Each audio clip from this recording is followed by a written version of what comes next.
Tibetan music star Asang was recently abducted by the Chinese government, ripped from his pregnant wife and his infant child, and we have live footage of him committing the crime that he's imprisoned for.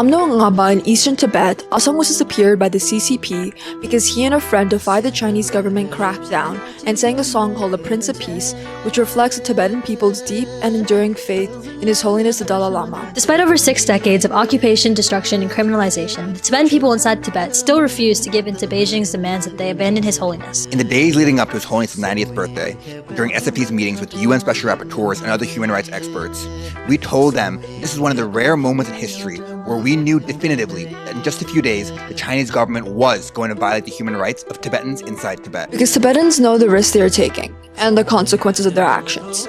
Disappearance, arrest, torture, deprivation. Asang knew these risks because in Tibet, a chorus, a refrain, or a few chords are a demonstration that the faith of the Tibetan people remain unbroken. Their faith in the united Tibetan nation, in Tibetan Buddhism, and in His Holiness the great 14th Dalai Lama of Tibet.